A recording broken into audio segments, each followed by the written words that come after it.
तुम यार अभी क्या कर रहे हो इस समय फिलहाल, मतलब पढ़ाई में? इंटर किया है इसी साल? जी। अब क्या कर रहे हो? बीएससी कहाँ से? पंडित जी। पंडित जैन से। एडमिशन हो गया? अभी नहीं अभी नहीं, लिस्ट आ जाने की उम्मीद है शायद। जी। आप लोग? तब तक इसी साल हुआ है कि इसके इसी साल हुआ है? BSc bio. आप? BSc second year, second year. कहाँ से? Mahila degree college, Mahila degree college. आपका? नवादा से बीएससी बीएससी। कौन सा ईयर है? पहला। मतलब इसी साल इंटर हुआ है?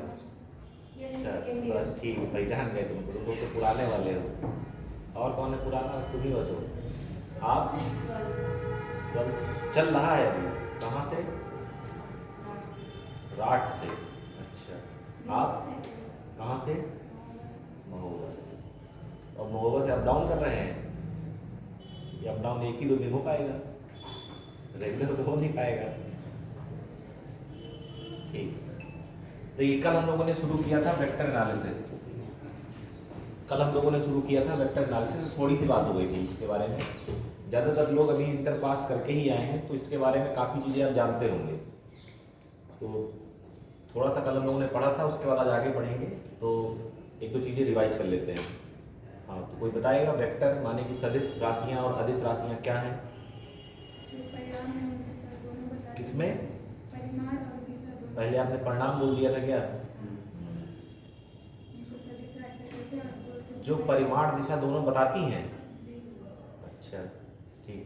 वो सदिश राशि और जो सिर्फ परिमाण और दो अदिश राशि। कुछ मालूम है इसके बारे में? वही जो परिमाण और तुमने पेपर नहीं दिया इस बार? दिया है? क्यों दिया है कि बता नहीं रही हो? नहीं सर, हमने नहीं दिया। अच्छा, इस बार भी नहीं देना होगा? देना है, अच्छा। प्रैक्टिस हो जाएगी, देना है। हाँ, वेक्टर कोई आइडिया नहीं? बीएससी सेकेंड ईयर है, फर्स्ट ईयर? सेकेंड ईयर, पुराना हो गया। हाँ, आप इंटर में हैं अभी। हाँ, आप बताएं। हाँ हाँ,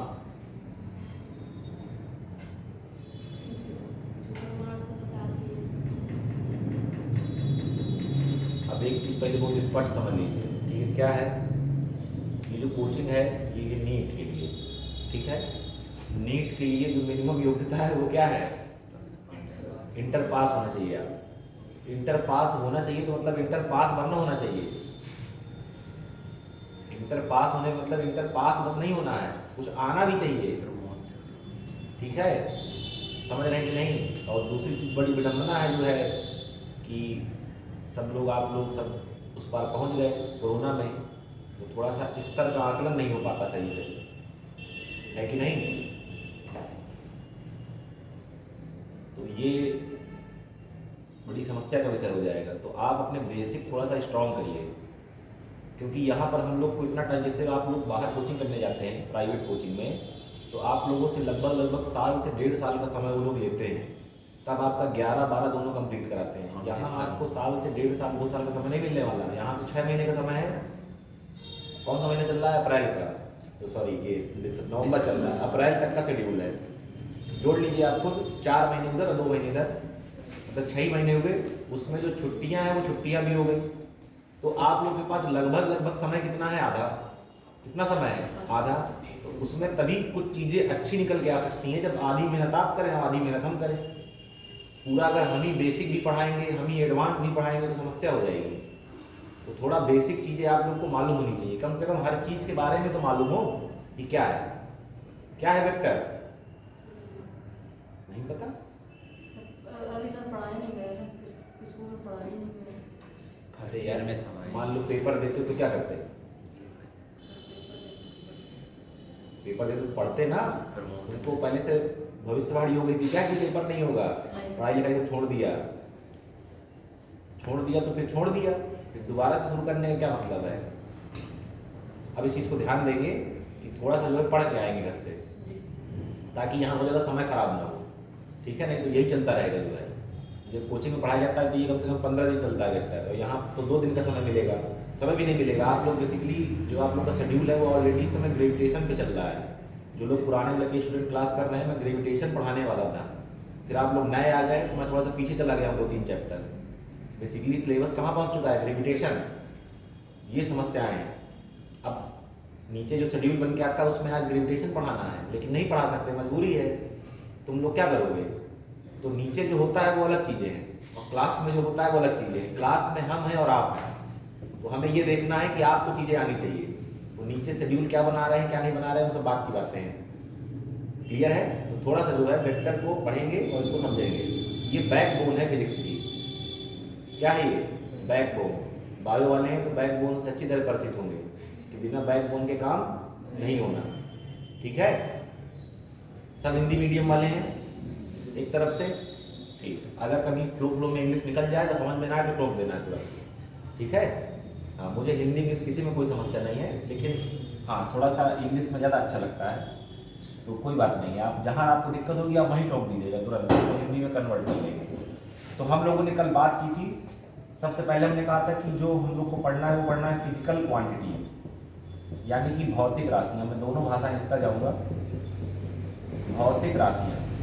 जब आप फिजिक्स पढ़नी शुरू करते हैं, एक्चुअली फिजिक्स कहाँ शुरू होती है? 11 से। हाई स्कूल तक तो विज्ञान चल रही होती है। हाई स्कूल तक क्या चल रही होती है? विज्ञान। जब आप 11 पहुँचते हैं तब चीज़ें अलग होती हैं कि नहीं, विज्ञान में भैया ये हमारी भौतिक विज्ञान है, ये रसायन विज्ञान है और ये जीव विज्ञान है। तो सबसे पहला जो आपको टॉपिक मिलेगा वो क्या मिलेगा? भौतिक राशियाँ, फिजिकल क्वांटिटीज़। तो भौतिक राशियाँ क्या हैं? कल मैंने बताया था कि ऐसी राशियाँ जिनको क्या कह सके, मापा जा सके। ऐसी राशियाँ जिन्हें मापा जा सके। मापा जा सके मतलब मेजरमेंट। हाँ, मेजरमेंट किया जा सके, या हम लोग जो अपनी भाषा में बोलते हैं इन्हें नापा जा सके। बेसिकली नापना कोई वर्ड नहीं होता, क्या होता है? मापना। ठीक है ना? जिन्हें मापा जा सके, जिनका मेजरमेंट किया जा सके। जैसे किसका मेजरमेंट ले सकते हैं? लंबाई का, और किसका ले सकते हैं? समय का, और किसका ले सकते हैं? द्रव्यमान का। मतलब इस तरह की तमाम चीज़ें। और फिजिक्स में जो भी आएगा वो सब क्या होगी? Physical quantity. फिजिक्स में जो भी आएगा वो सब क्या होगी? Physical quantity. सबको आपको क्या करना है? मेजरमेंट करना है। फोर्स कितना है, एक्सेलरेशन कितना है, वेलोसिटी कितनी है, स्पीड कितनी है, सब क्या है? ये फिजिकल क्वांटिटी।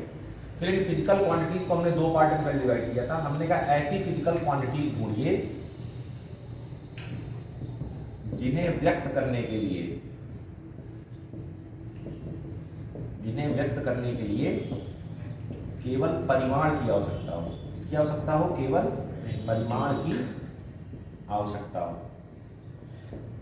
परिमाण मतलब मैग्नीट्यूड। और ऐसी राशियां ढूंढिए, होंगी ये दोनों क्या? भौतिक राशियां। लेकिन अब भौतिक राशियों को 2 भागों में बांट रहे हैं। ऐसी राशियां जिनको व्यक्त करने के लिए केवल क्या चाहिए? परिमाण। और एक तरफ हमने रखी ऐसी राशियां जिन्हें व्यक्त करने के लिए परिमाण व दिशा दोनों की आवश्यकता हो। तो जब हम ढूंढने गए तो हमें सबसे पहले इस यहां पर क्या मिली? लंबाई या दूरी। हमने कहा दूरी एक ऐसी भौतिक राशि है जिसको पहली बात कह सकता है, मापा जा सकता है, क्योंकि भौतिक राशि है, और इसको मापने में हमें दिशा की जरूरत नहीं पड़ेगी। जैसे कोई पूछे इस कमरे के एक बिंदु से उस बिंदु तक की दूरी कितनी है, तो चाहे हम यहाँ से लेकर शुरू करें वहाँ तक नापें, या वहाँ से लेकर शुरू करें यहाँ तक नापें, दोनों में मान क्या आएगा? सेम। जैसे कोई पूछे इस छत की ऊंचाई कितनी है, तो चाहे यहाँ 0 रख के ऊपर की तरफ बढ़े, और चाहे ऊपर 0 रख के नीचे की तरफ बढ़े। मतलब दिशा के बदलने से मान में कोई परिवर्तन ना आए, चाहे जिस दिशा में जाए, मान में परिवर्तन ना आए, तो वो राशियां क्या है? इस कैटेगरी की। ठीक है? एक दूरी हो गई। और समय ले लीजिए सबसे पहले तो। ठीक। फिर तीसरा क्या है? द्रव्यमान। वजन नापने वाली मशीन में चाहे आप पैर के बल खड़े हो, चाहे आप सर के बल खड़े हो, चाहे पलथी मार के बैठ जाएं, चाहे लेट जाएं, अगर इतनी बड़ी मशीन है।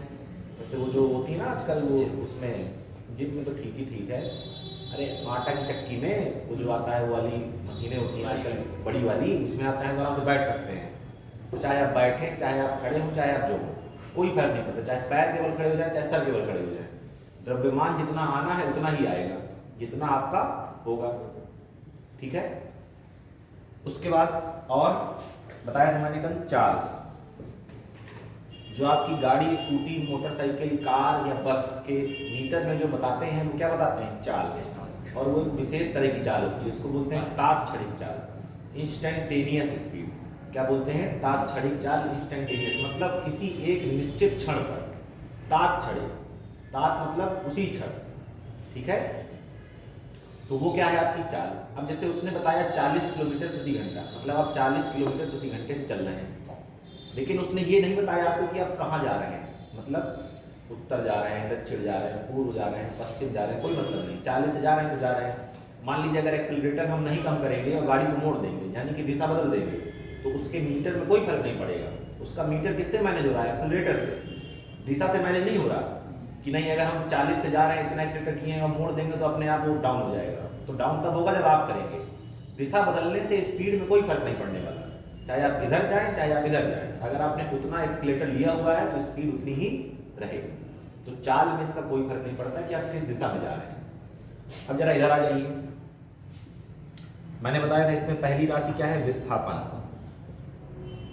इसके लिए मैंने आपको एक एग्जाम्पल दिया था कल कि एक आदमी यहाँ ए पर खड़ा है, वो 4 मीटर इस डायरेक्शन में गया, जो कि कौन सी डायरेक्शन है? East direction. यहाँ क्या है? नॉर्थ, ईस्ट, साउथ और वेस्ट।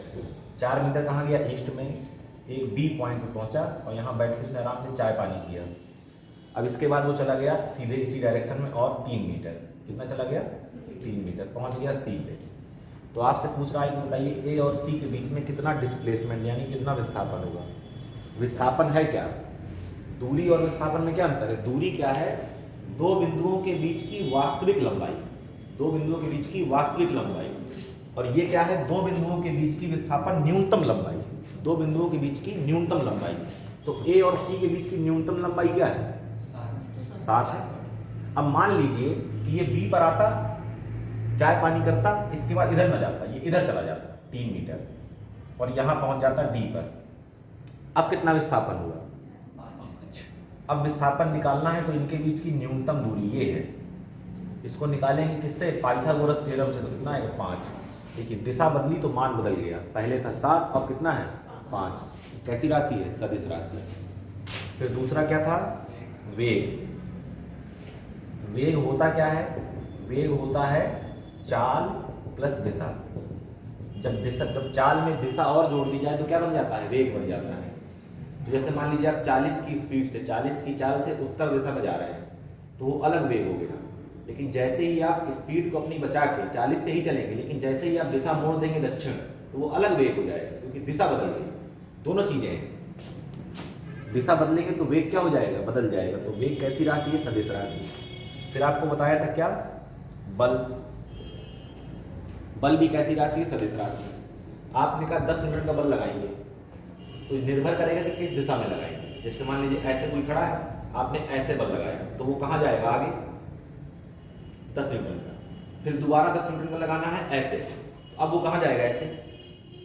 बल का हमने क्या नहीं बदला? परिमाण, लेकिन दिशा बदलने से जो क्रिया हो रही है वो बदल रही है। ऐसा नहीं कि 10 न्यूटन लगा रहे हैं तो आगे ही जाएगा, निर्भर करेगा कि 10 न्यूटन किस दिशा में लगा रहे हैं। तो दिशा का महत्व तो बल में है। तो बल भी कैसी राशि है? सदिश। और इस तरह की तमाम राशियां हम लोग पढ़ते चले जाएंगे। अब ध्यान देने वाली बात यह है कि इनको सदिश नहीं कहना और इनको अदिश नहीं कहना। कल इस पर काफी देर डिस्कशन हुआ था। 2 तरह की क्वालिफिकेशन होती है, एक होती है मिनिमम क्वालिफिकेशन और एक होती है एसेंशियल क्वालिफिकेशन।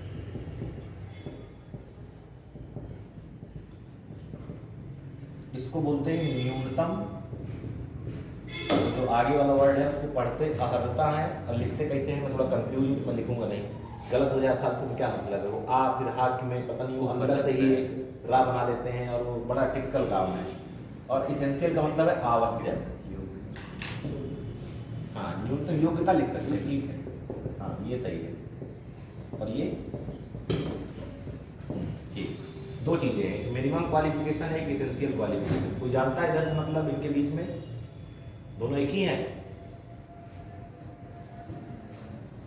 जानते हो जी? न्यूनतम जो कम बैठे बैठे बैठे बताओ। न्यूनतम कम आवश्यक, जितनी हमें जरूरत होती है तो आवश्यक, जितनी हमें जरूरत हो कि जितनी आगे वाले की जरूरत हो। जैसे सब लोग नीट वाले बैठे हैं यहाँ, नीट का पेपर देना है, मतलब टारगेट ये है कि किसी कॉलेज में एमबीबीएस का एडमिशन मिल जाए। ठीक, दो चीजें, ज़्यादा बड़ा टारगेट तो नहीं है, कोई बीएएमएस वाला तो नहीं है, कमाई उसी में ज़्यादा है, सोते झोला छाप डॉक्टर है कि नहीं। एमबीबीएस के लिए एडमिशन लेना है किसी कॉलेज में, किसी को किसी कॉलेज का नाम याद है अच्छे कॉलेज का? एम्स, अलीगढ़ भी ठीक है। खैर वो इस मेडिकल के क्षेत्र में तो बहुत ज़्यादा आगे नहीं है, शिक्षा के क्षेत्र में बहुत आगे है, मेडिकल के लिए तो ऐसा कुछ नहीं है। और बताएं, मेडिकल कॉलेज, बीएचयू मेडिकल के क्षेत्र, आप यूनिवर्सिटीज़ की बात कर रहे हैं, मैं थोड़ा सा मेडिकल लाइन में आप बताइए ना, जैसे पीजीआई, केजीएमसी, इस तरह के जो हो गए, ये सब क्या है मेडिकल के क्षेत्र में। तो दो चीज़ें हैं वहाँ, एक मिनिमम क्वालिफिकेशन और एक एसेंशियल क्वालिफिकेशन।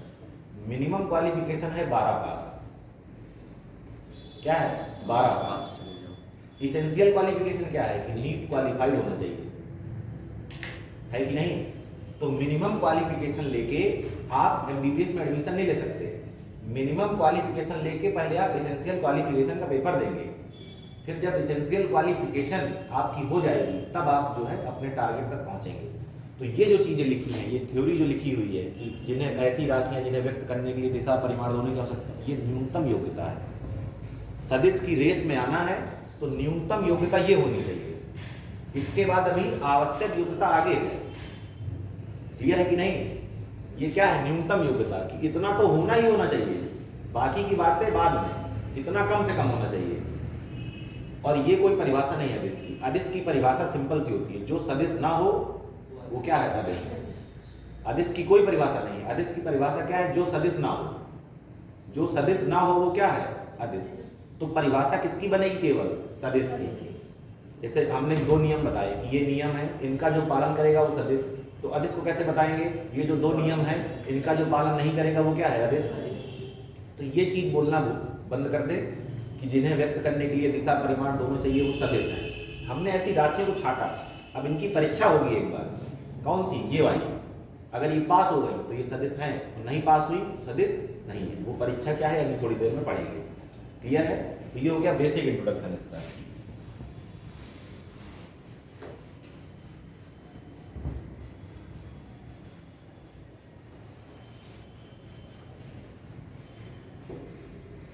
फिर आपको मैंने कल बताया था कि सदिशों को निरूपित करने के 3 तरीके हैं, या तो किसी अल्फाबेट के ऊपर क्या लगा दे, एरो लगा दे, या एरो लगा के केवल एक ही लाइन खींच दें। मैथमेटिक्स, क्योंकि आप लोग पढ़ नहीं रहे हैं, मैथमेटिक्स में इसका मतलब होता है मीन वैल्यू, औसत, यहाँ इसका मतलब वेक्टर ही है। और किताबें इस्तेमाल करती हैं किसी लेटर को डार्क बना देती हैं, तो वो किसका काम करता है, वेक्टर का। तो ये तो आप कर नहीं सकते, इन दोनों में से कोई चूज कर लीजिएगा, जो भी आपको करना हो। दोनों क्या हैं, ये बिल्कुल सही है। आपके स्तर में इसका यूज ज़्यादा है, ये थोड़ा हायर स्टैंडर्ड में यूज होता है बड़ी किताबों में, तो कोई दिक्कत नहीं है। ये इसलिए यूज किया गया क्योंकि इसमें समय बहुत लगता था, मैंने ऐसे किया फिर ऐसे किया, थोड़ी सी तीर खराब हो गया तो देखने में अच्छा नहीं लगता था, सीधी सीधी क्या खींचने लगे, लाइन खींचने लगे, ठीक।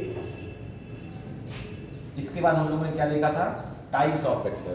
क्या देखा था, लिखा इसलिए नहीं रहा हूँ क्योंकि ये लोग कल लिख चुके हैं, तो इन लोग का समय बहुत खराब होगा, और नया टॉपिक पहुँचेंगे तो फिर लिखने लगेंगे, नोट्स बनाते रहेंगे। बाकी जिनको शॉर्ट नोट्स बनानी है वो नोट करते रहे 2-2 पॉइंट थोड़ा थोड़ा, जो लोग नए हैं उनकी बात है। टाइप्स ऑफ वेक्टर में ढेरों वेक्टर देखे थे। पहला क्या था, लाइक वेक्टर। लाइक वेक्टर क्या बोलते हैं, समान सदिश, इसको इंग्लिश में इक्वल भी बोलते हैं, इक्वल वेक्टर्स।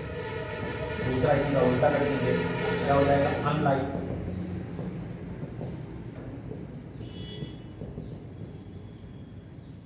असमान सदिश, और क्या बोल सकते हैं, अनइक्वल। तीसरा पैरेलल, यानी कि समांतर सदिश। फिर चौथा एंटी पैरेलल, इसको बोलते हैं प्रति समांतर।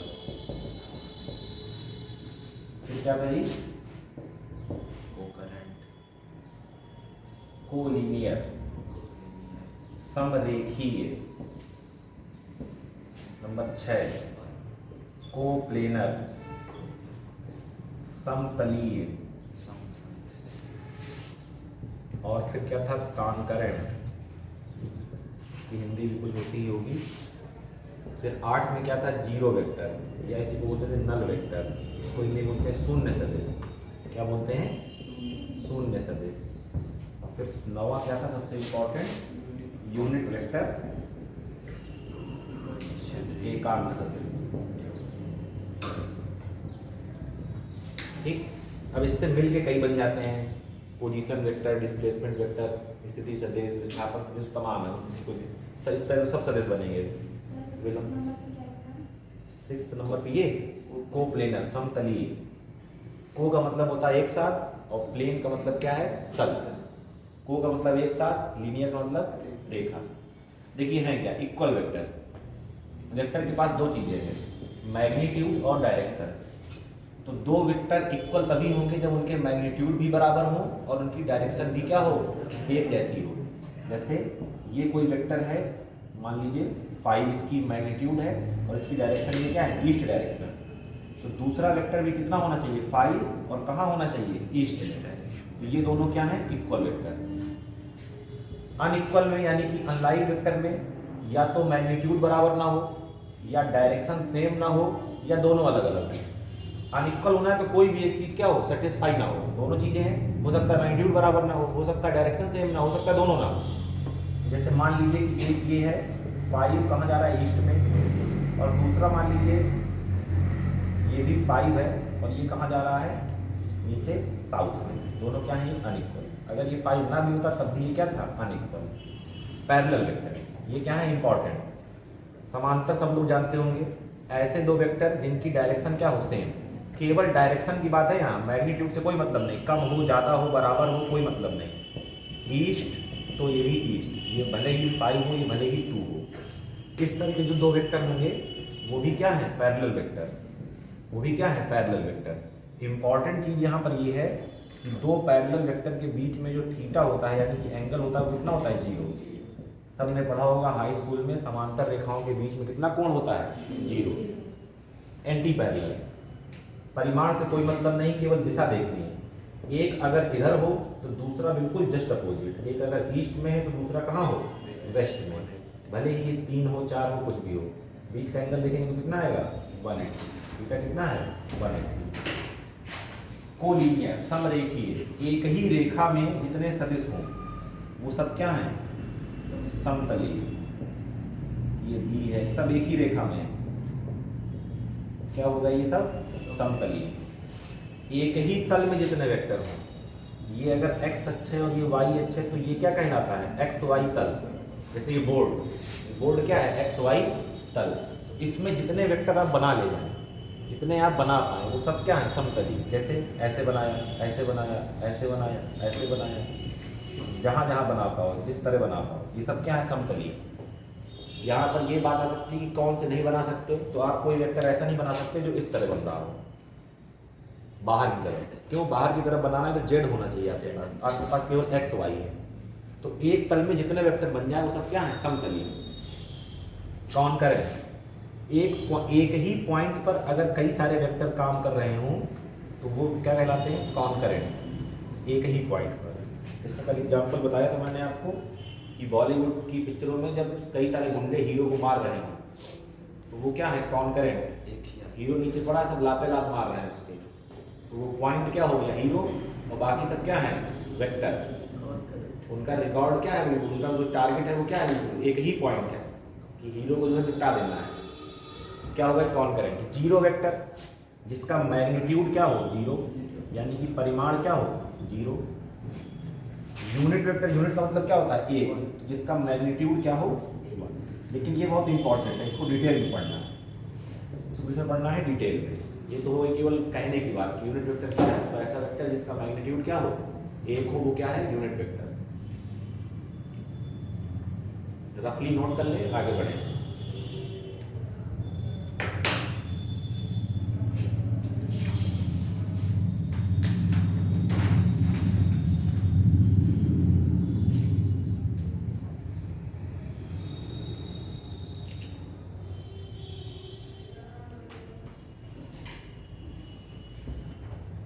मिटा दें, मिटा दें।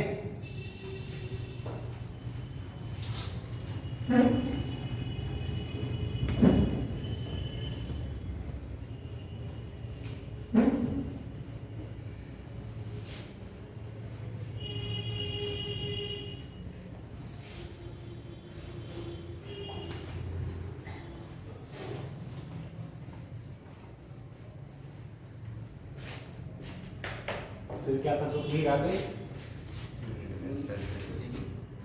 के बारे में बताया। भिन्न के बारे में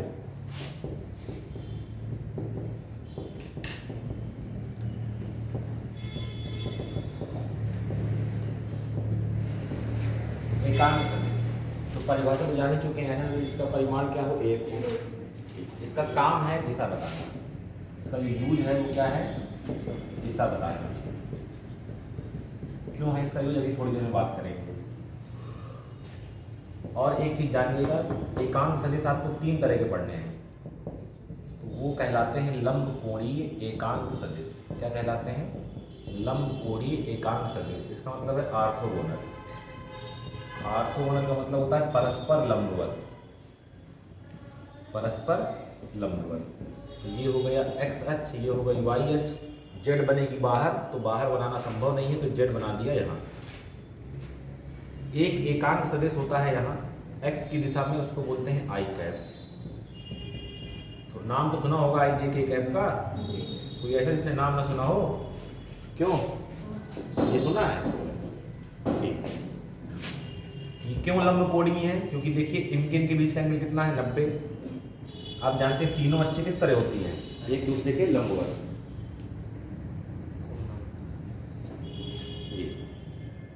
किसी का भी किसी से कोण देखेंगे तो कितना दिखाई देगा, 90। किसी, चाहे इसका देख लो, चाहे इसका देख लो, चाहे इसका किसी का भी देख लो, सब कोण क्या है, 90। तो आई कैप, जे कैप और के कैप के बीच के कोण क्या होंगे, 90। इसलिए इनका नाम क्या है, लंब कोणीय एकांक सदिश। ठीक है। जिस तरह सदिश को आप दिखाते हैं ऊपर ये तीर लगाकर, तो एकांक सदिश को कैसे दिखाते हैं, ऊपर टोपी लगाकर, कैप पढ़ते हैं इसको, I cap, J cap, K cap, A cap, B cap, C cap, इस तरह। ठीक। अब इसका इस्तेमाल क्या है, इसका इस्तेमाल आप कई जगह कर सकते हैं। कैसे कर सकते हैं, जैसे मान लीजिए कि आपसे कहा जाए कोई बिंदु है जिसके निर्देशांक हैं 2,3, इस बिंदु को ढूंढिए, तो आप लोग तुरंत बनाते थे अक्ष, इसको क्या मानते थे, एक्स निर्देशांक, इसको वाई निर्देशांक। ये हो गई एक्स अक्ष और ये हो गई वाई अक्ष। ये हो गया मूल बिंदु, ये हो गया 1, ये हो गया 2, ये हो गया 1, 2 और ये हो गया 3। एक्स में कितना है 2, तो यहाँ पहुँच गए, वाई में कितना है 3, तो यहाँ पहुँच गए, और आपने कहा कि ये हमारा क्या है, बिंदु। ठीक। अब इसको सदिश में करना है, किस में करना है, सदिश में। इसको मैं लिखूंगा, अगर सदिश में मुझे लिखना है तो मैं लिखूंगा सदिश P बराबर 2i cap plus 3j cap. इन दोनों बातों का मतलब एक ही है। ये क्या बता रहा है, पहले क्या मिला, 2i कैप। आई कैप का मतलब x में जाना है, आई कैप का मतलब x में जाना है। 2 का मतलब कितना जाना है, x में कितना जाना है, 2। फिर कहाँ पहुँचे, j में, मतलब j का मतलब कहाँ जाना है, y में जाना है। कितना जाना है, 3 जाना है। ये मिल गया। अब मूल बिंदु से यहाँ इसको मिला दीजिए, जो ये सदिश मिलेगा वो कौन सा सदिश होगा, ये वाला। ठीक। इसको अगर जनरली लिखना है तो कैसे लिखेंगे, एक्स आई कैप प्लस वाई जे कैप प्लस जेड के कैप। इसको बोलते हैं स्थिति सदिश। क्या बोलते हैं, क्या बता रहा है ये, स्थिति। इस सदिश की क्या बता दी इसने, स्थिति। ये यहाँ है, क्या बता दिया इसने इसकी स्थिति, ये यहाँ स्थिति सदिश, पोजीशन वेक्टर। क्या है ये, क्या बता रहा है, पोजीशन बता रहा है।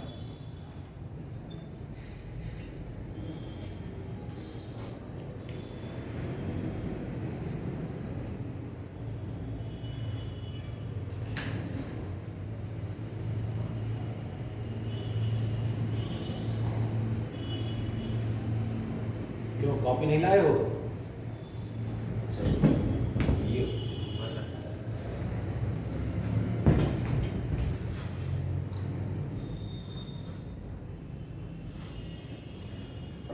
पिछले साल 2 स्मार्ट बोर्ड खरीदे गए थे, पता नहीं कहाँ है, लग जाते तो बढ़िया रहता है, समय बचता। लगेंगे किस कोर्स में हुई है, नीट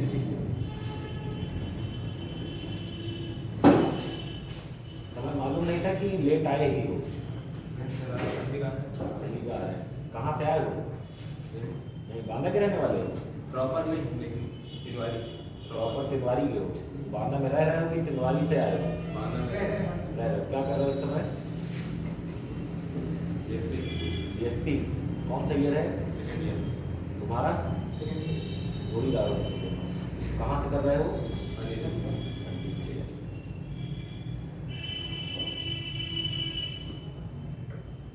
8 बजे से 3 क्लास, ठीक है? एक 8 से 9:30 और एक 9:45 से 11, 11:15। कम से कम 11, ज़्यादा से ज़्यादा 11:15। टॉपिक के ऊपर है। यहाँ तक क्लियर है? अब देखिए एक चीज की आवश्यकता आपको और पड़ेगी, किसी सदिश का परिमाण कैसे निकालना है। आओ भैया फौज लेके आए हो, सब नीट वाले ही हो ना? एनडीए कौन कौन? नीट। ठीक है, अभी जो आए हैं वो एक है क्या? हाँ नीट, ठीक सब नीट नीट एंड क्लीन रहे। चले अब देखिए ऐसे किसी सदिश का क्या निकालना हो? परिमाण यानी कि मैग्नीट्यूड। कोई हाई स्कूल पास तो नहीं है तुम में से अभी? मतलब कोई हाई स्कूल पास करके तो नहीं आया है? अरे सब हाई स्कूल पास करके आए हो यार। काफी पहले कर चुके हैं, सब बीएससी कर रहे हैं। परिमाण मैग्नीट्यूड, जैसे कोई सदिश इस तरह दिया हो, ax i cap, ay j cap और az k कैप। इसका मतलब कुछ नहीं, क्या है? i का मतलब x दिशा में जाना है, कितना जाना है? इतना। इसका मतलब y दिशा में जाना है, कितना जाना है? इतना। z में जाना है, कितना जाना है? इतना। जैसे इसका एग्जाम्पल आप लिख सकते हैं 2i cap plus 3j cap plus 4k cap. Same वही चीज़ लिखी। ax बराबर कितना हो जाएगा? 2, ay बराबर 3, az बराबर 4। तो हमें इसका क्या निकालना है? परिमाण। परिमाण का मतलब ये है कि इसकी दिशाएं हट जाएं। दिशाएं क्या हो जाए? हट जाएं। दिशाएं मतलब ये आई cap, J cap, K cap क्या हो जाए? हट जाए। कोई नंबर मिल जाए, परिमाण मिल जाए कुछ। तो तरीका क्या है लिखने का? या तो एक वेक्टर लिख के क्या लगा दीजिए? मॉड, और या क्या कर लीजिए? इसके ऊपर से तीर हटा दीजिए। ये क्या कर लीजिए? इसके ऊपर से तीर हटा लीजिए और फिर खाली ब्रॉडिंग तरीके से बैठिए कि 3-3 2-2 बैठ सकते। मतलब एक सीट में 2-2। हाँ, ये 3-3 बैठने का क्या इधर जगह है ना? अब ये लोग अभी अभी आए हैं, मित्र हैं सभी। नहीं, मित्रता तो छोड़ दो क्लासरूम के लिए। क्लासरूम के बाहर कोई ये नहीं कहेगा कि कैसे रह रहे हो, कैसे क्या कर रहे हो, ये नहीं देखता है। लेकिन क्लासरूम में एक एटिकेट है, ये रिकॉर्डिंग होती है। क्लासरूम की भी कभी वो करवाते हैं, रोटेट करवाते हैं। अभी करा देते हैं। एक तो ये तक टूटा हुआ है थोड़ा सा। अरे ठीक है यार, ये चीज़ें हो जाती हैं तो ये दूसरे लोग भी देखते हैं। तो आप सीखने के लिए आए हो ना, सीखते भी हो तो आपको देख के दूसरे लोग भी सीखते हैं। ठीक है, सुखवीर इसको सही करो। चीज़ें ध्यान में रखो। और रजिस्ट्रेशन कितने लोगों ने नया करवाया? सभी नए हैं? एक बस है पुरानी। पुराने नए वाले में कितने रजिस्टर्ड हुए हैं? ये तो उनके पास है, फाइल नीचे रखी है। अच्छा, शायद मेरे समझ से लगभग 70 हैं उसमें नीट में। हाँ। और अभी आईआईटी सभी ने रजिस्ट्रेशन नहीं करवाया क्योंकि दूसरे डिस्ट्रिक्ट के भी होंगे। मतलब 70 के हो चुके हैं, मतलब शायद ऐसा कुछ है। ठीक है, ध्यान से पढ़ो। और क्लासरूम का जो एक इम्पोर्टेंस होता है ना, क्लासरूम में पढ़ने का, उसका अलग इम्पोर्टेंस है। यूट्यूब पे मतलब लाखों वीडियोस पढ़े हैं स्टडी से रिलेटेड। केवल नीट की बात नहीं कर रहा हूँ, नीट के स्टूडेंट को, सभी कॉम्पिटिटिव एग्जाम्स की बात कर रहा हूँ। और इतने वीडियो पढ़े हैं कि आप अगर देखना चाहो तो आपकी पूरी जो स्टडी का पीरियड कंज्यूम हो जाएगा, आप सारी वीडियोस देख नहीं पाओगे। और अगर क्लासरूम का इम्पोर्टेंस नहीं होता तो सारे लोग वीडियो देख देख के पढ़ लेते। और हमारी गवर्नमेंट भी ट्राई ये करती, लखनऊ में ही एक सेंटर ऐसे कर देती जहाँ एक लेक्चर दे रहा होता, सारे बच्चे वीडियो देख के पढ़ लेते। लेकिन केवल उससे वो चीज़ नहीं हासिल हो सकती जो क्लासरूम में आके स्टडी करने से। क्लासरूम में 2 वे है, आजकल ऑनलाइन क्लासेस में भी 2 वे होता है, लेकिन वो उस तरह से नहीं पॉसिबल होता है जो यहाँ क्लासरूम में है। तो क्लासरूम में पढ़ने का, और जो बच्चे आते हैं ये तो 1 वे है। आप अपने बच्चों से भी, अपने साथ के बच्चों से भी कुछ पूछ सकते हो, डिस्कशन कर सकते हो, वो चीज़ ऑनलाइन क्लासेस में अवेलेबल नहीं है। तो इस चीज़ का ध्यान रखो। जो ऑफलाइन क्लासेस करता है वो अपने आप को एक्सप्रेस भी अच्छी तरीके से कर लेता है। एक्सप्रेस करने का मतलब ये मोटी किताब है, आप पूरा रट जाओ, हम कुछ पूछे आप बता नहीं पाओ, तो उसका कोई इस्तेमाल नहीं है। ऑफलाइन क्लासेस में आदमी बातचीत करता रहता है, अपने आप को एक्सप्रेस करता है। एक्सप्रेशन की जो क्वालिटी है वो जिसकी जितनी बेटर होगी वो अपने आप को, थोड़ा ही पढ़ेगा उतना बता लेगा। आपने इतना पढ़ा, आप इतना भी नहीं बता पाए, तो आपके पढ़ने का जो पूरा पढ़ा उसका कोई मतलब नहीं होता अगर अपने आप को एक्सप्रेस नहीं कर पाए। एक्सप्रेशन के माध्यम से जो एक्सप्रेस कर लेते हो उसी से तो जज करता है वो एग्जामिनर कि हाँ ये बच्चा इतना जानता है। आपके अंदर नॉलेज का पूरा ज्ञान भरा पड़ा है, भंडार है, लेकिन आप न बता पाओ तो क्या है। तो ये सब चीज़ें ऑफलाइन क्लासेस से ही आती है। इन चीज़ों का ध्यान में रख के, और एक जो क्लास का डिसिप्लिन भी बनता है ना। ऑफलाइन क्लासेस क्या है, यूट्यूब, अच्छा हम अभी देख रहे हैं 8 बजे यहाँ से क्लास चलती है, क्लास करना तो 8 बजे आना होगा। घर पे वीडियो देखना 8 बजे, अरे मैं 9 बजे देख लूँगा, 10 बजे देख लूँगा। वो जो टाइम का आपका मैनेजमेंट है वो चीज़ फिर प्रॉपर तरीके से नहीं हो सकती। तो इसलिए क्लास का इम्पोर्टेंस है, रेगुलर क्लास करें। और भी जो आपसे आपके साथी जुड़े हैं उनको आप बताएं। वो ये ऐसी चीज़ नहीं है कि तुरंत दिख जाती है, वो बाद में पता चलता है कि हाँ जिन लोगों ने क्लास किया उनकी, और जिन लोगों ने केवल यूट्यूब देख के पढ़ा उन नॉलेज में अंतर। ध्यान रखो। आप कल का कुछ चेंज है क्या? नहीं, क्लासरूम तो यही रहो नहीं, क्योंकि यहाँ बताया गया कुछ एग्जाम चल रहा है कल। देखिए हो सकता है कुछ अभी बताएं। ठीक, देख के अभी ग्रुप इन लोगों का बना नहीं होगा, ये लोग आएंगे तो है ही, तो वो कम्युनिकेशन हो हाँ हाँ वो जाएगा। बता देंगे, फिर वो बता देंगे कि क्या चीज़। ठीक है। हेलो,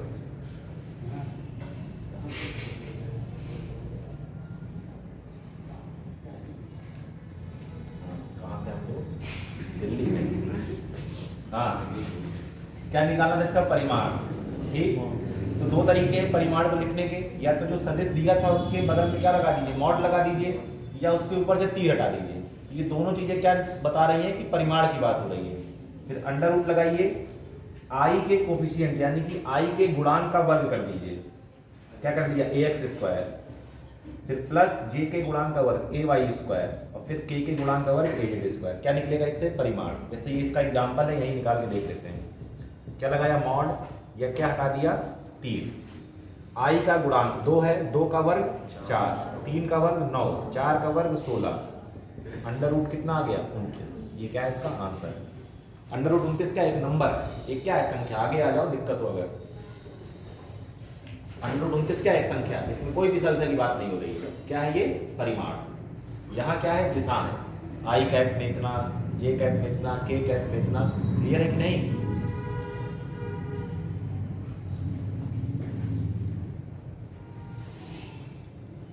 हो गया।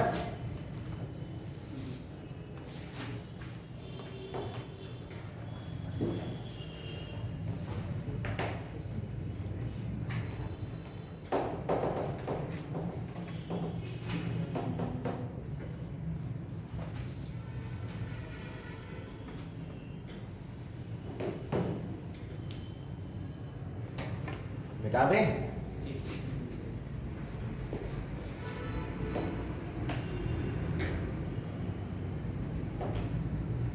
कोई पहचानता है कौन आए थे? नए लोग। ये हैं डिप्टी डायरेक्टर जहाँ मतलब समाज, ये जो योजनाएं चलती हैं, ये जो मतलब बच्चों के लिए मुफ्त होती हैं, किसी के लिए भी मुफ्त होती हैं, वो सब चलती हैं समाज कल्याण विभाग से। तो समाज कल्याण विभाग के डिप्टी डायरेक्टर हैं कहाँ के?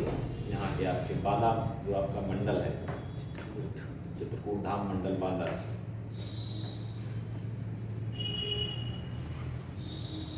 रैंक वाइज बात करेंगे, सीनियर PCS ऑफिसर। वो बायो के स्टूडेंट हैं। बायो क्या स्टूडेंट हैं? बॉटनी से, बॉटनी पता नहीं क्या बताते, जूलॉजी से उनका क्या है, MSc है इलाहाबाद नहीं, हाँ। और उसके बाद रिसर्च कर रहे थे इलाहाबाद यूनिवर्सिटी से। फिर वो तब के ज़माने में क्या था ना कि वो अप्सरी का जो भूत था वो बहुत ज़्यादा चला करता था।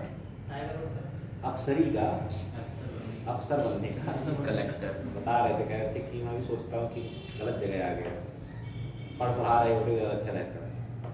कई बार उन्होंने नेट का एग्ज़ाम निकाला है।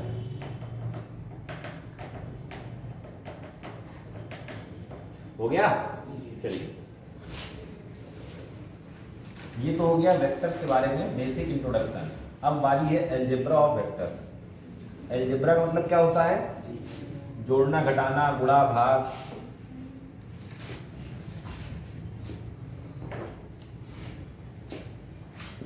तो सबसे पहले सदिशों का योग, सदिशों का योग, addition of vectors. Addition of vectors. कोई बता सकता है कितने रूल होते हैं? कौन कौन से?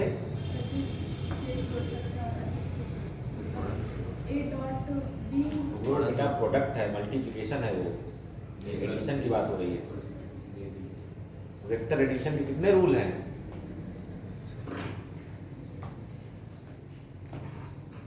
ऐसे होगी तैयारी क्यों भैया? ऐसे होगी तैयारी? 11 पास किया है ना? 12 पास किया है ना? तो किया है कि केवल किया है? किया है कि केवल किया है? तो फिर आना चाहिए।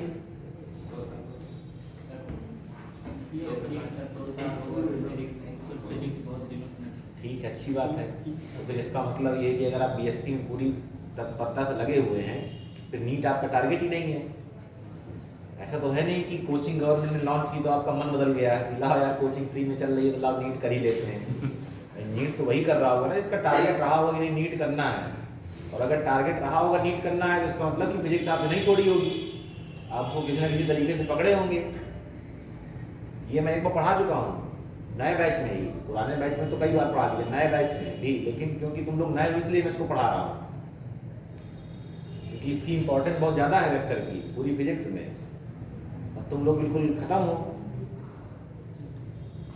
तो ये कोई एक्सक्यूज थोड़ा ना होता है कि BSc 2 साल से पढ़ रहे हैं तो जो है यार बिल्कुल। केमिस्ट्री में भी यही पोजीशन है, फिजिक्स में भी यही पोजीशन है, तो बायो में पढ़े सिलेक्शन हो जाएगा। बायो में पता नहीं क्या पोजीशन होगी, वो तो सर बताएंगे। तो पढ़िए, अगर कॉपी अभी बेच ना दी हो तो उनको ढूंढिए घर से जहाँ रखी हो, है कि नहीं है? बची हैं, दान में तो नहीं देती, उनको निकालिए, उनको निकालिए। कोचिंग तो सबने की होगी 11-12 में कि नहीं की कोचिंग? कोचिंग कल्चर तो बहुत ज़्यादा है। अब तुम कह दो नहीं की तो बात अलग है। लड़का तो आजकल बिल्कुल जो है 1 में पढ़ना शुरू करता है, जिसे कोचिंग भागता है। कितने लोग लोकल बांदा के हैं? कहाँ पढ़ते थे 12 में? कितने लोग लोकल बांदा के हैं? लोकल बांदा कोई नहीं है। तो वो कहाँ पढ़ते थे? यहाँ पर DAV में। कोचिंग कहाँ पढ़ते थे? बहुत बढ़िया, ठीक है, अच्छी बात है। और कोई बताए? दोनों साल 11-12 दोनों पढ़े हो? बढ़िया से तुम्हारी व्यवस्था हो गई। और कोई? चक्रवर्ती। और जो लोग बाकी जगह रहे होंगे तो कहीं ना कहीं कोचिंग की होगी ना। कर्रा में की है, कर्रा में नहीं कोचिंग की। ठीक है, योगेश शुक्ला लेकिन पढ़े नहीं। योगेश शुक्ला थे लेकिन पढ़े नहीं। ये शुक्ला थे लेकिन पढ़े नहीं। ठीक, जो भी नोट्स वगैरह हों, जो भी किताबें वगैरह हों, उनको ढूंढिए और पढ़ना शुरू करिए, क्योंकि ये 11th की क्लास नहीं है। ये 11th की क्लास नहीं है, ये सब नहीं पढ़ाना चाहिए, बिल्कुल आगे बढ़ जाना चाहिए। लेकिन क्या किया जाए, ऐसे मुंह खोले देख रहे हो, कुछ नहीं आ रहा है, मजबूरी है बताना। थोड़ा सा पढ़ के आइए और मेहनत करिए, थोड़ा सा बेसिक चीज़ें क्लियर कर लीजिए, तभी जो है कुछ आप कंपटीशन का सीख पाएंगे। नहीं तो बेसिक पढ़ाते पढ़ाते टाइम हो जाएगा ख़त्म और फिर नया टॉपिक शुरू हो जाएगा। ठीक है, सदिशों का योग। देखिए, एक तो तरीका है जो अभी हमने जिस तरह वेक्टर को लिखा उस तरह ऐड करने का। जैसे एग्जाम्पल, कोई वेक्टर ए दिया है, ax i cap, ay j cap और az k कैप, और एक दूसरा वेक्टर दिया है bx i cap, by j cap और bz k कैप, और आपसे कह दे कि a प्लस बी करिए। ठीक, तो i वाले को i में जोड़ दीजिए, j वाले को j में और k वाले को k में। तो क्या हो जाएगा, ax प्लस bx और साथ में क्या है i cap, ay plus by साथ में क्या है j कैप, और az प्लस bz साथ में क्या है k कैप। ठीक है, इसको बोलते हैं वेक्टर का कार्टेशियन फॉर्म। कौन सा फॉर्म? कार्टेशियन, जिसमें x y z आते हैं। अब इसके कुछ और भी मेथड्स हैं। क्या मेथड्स हैं? एक होता है ट्रायंगल लॉ, त्रिभुज नियम। क्या कहता है त्रिभुज नियम? कहता अगर कोई दो वेक्टर हैं और वो किसी ट्रायंगल की दो एडजासेंट साइड में, एडजासेंट मतलब संलग्न भुजाओं में, जो एक दूसरे से क्या हो, जुड़ी हुई हो। जैसे मान लीजिए कि ये कोई वेक्टर ए है, ठीक, ये त्रिभुज की एक भुजा हो गई, दूसरा वेक्टर ये है। तो अगर इन दोनों को जोड़ना है तो जो इनका योग मिलेगा उसको बोलते हैं फिजिक्स में रिजल्टेंट, परिणामी। क्या परिणाम मिल रहा है वो इस त्रिभुज की तीसरी भुजा में होगा। बनाने का तरीका क्या है? पहले सदिश की टेल से दूसरे सदिश के हेड को मिला दीजिए, तो ये क्या होगा, रिजल्टेंट। इसको दिखाते हैं आर से, ए प्लस बी। मैथमेटिक्स में एक थ्योरम होती थी पहले, जब इंटर में वेक्टर था ठीक ठाक, साइक्लिक ऑर्डर में जब चलते हैं, इसमें साइक्लिक ऑर्डर, साइक्लिक ऑर्डर जान रहे हैं ना, जहां से शुरू किया घूम के वहीं आ जाए। ठीक, तो साइक्लिक ऑर्डर में जब चलते हैं तो सभी वेक्टर्स का जो सम है वो क्या होता है, 0। उसके लिए डायरेक्शन कैसे देखते हैं, ये आपके लेवल की चीज नहीं है, लेकिन ठीक है, जानते रहिए। साइक्लिक ऑर्डर में चलना है, सभी वेक्टर जितने मिले सबको लेते चले जाइए और बाद में सबको कर दीजिए इक्वल 0। ठीक है, उसके लिए तरीका ये है कि जब वेक्टर की टेल से हेड की तरफ बढ़ेंगे, कहां से कहां, टेल से हेड की तरफ, तो पॉजिटिव लेंगे, जब हेड से टेल की तरफ जाएंगे तो निगेटिव लेंगे। ठीक, तो हमने मान लिया कि ये वेक्टर ए है और ये वेक्टर बी है, और ये वाला जो वेक्टर था ये आर है। हमें नहीं मालूम कि ये ए प्लस बी है कि नहीं, अभी निकाल लेते हैं। तो हम यहाँ से शुरू करेंगे और घूम के यहीं आ जाएंगे, यानी कि साइक्लिक ऑर्डर में घूमना है। तो यहाँ से पहले जाएंगे यहाँ, तो देखो वेक्टर की टेल से कहाँ जा रहे हैं, हेड, तो कैसा लेना है, पॉजिटिव। यहाँ पहुँच गए, फिर यहाँ से यहाँ जाना, तो देखो टेल से कहाँ जा रहे हैं, हेड, तो फिर क्या ले लिया, पॉजिटिव। अब यहाँ तुम हेड पे हो, हेड से आना है टेल, यानी कि माइनस का आर बराबर किसके करना है, 0 के। माइनस का उधर ले जाओ, प्लस का हो जाएगा, और ये क्या आ जाएगा, ए प्लस बी। तो बेसिकली यहाँ से आया हुआ है, लेकिन हम लोग इस पर ध्यान नहीं देते, हम लोग केवल ये जान लेते हैं कि अगर दो वेक्टर किसी ट्राइंगल की दो एडजासेंट साइड में हो, यानी कि कोई दो सदिश किसी त्रिभुज की दो संलग्न भुजाओं में हो, तो उनका जो योग है वो उस त्रिभुज की तीसरी भुजा में होगा। किसमें होगा, तीसरी भुजा में। इसी का एक बड़ा भाई है, उसको बोलते हैं पॉलीगन लॉ। क्या बोलते हैं, पॉलीगन। पॉलीगन मतलब बहुभुज, इसकी बहुत सारी भुजाएं हैं। इसका भी सिंपल सा फंडा क्या है, एक सदिश ये है, एक सदिश ये है, और एक सदिश ये है, एक सदिश ये है, एक सदिश ये है। कितने बना दिए, 5। जैसे कोई पूछे एक सदिश ये ए है, ये बी है, ये सी है, ये डी है, ये ई है, इन पांचों को जोड़िए, इन पांचों को जोड़िए, बताइए आंसर कितना आएगा। तो पहले वाले सदिश की जहाँ से शुरुआत की थी उसकी पूंछ को पकड़ लेंगे, और अंतिम वाले के सर को पकड़ लेंगे और इसके पूंछ से इसके सर को मिला देंगे, तो जो आएगा वो क्या होगा? आंसर। ये भी कहाँ से आता है? इसी साइक्लिक ऑर्डर से। करते चले जाओ।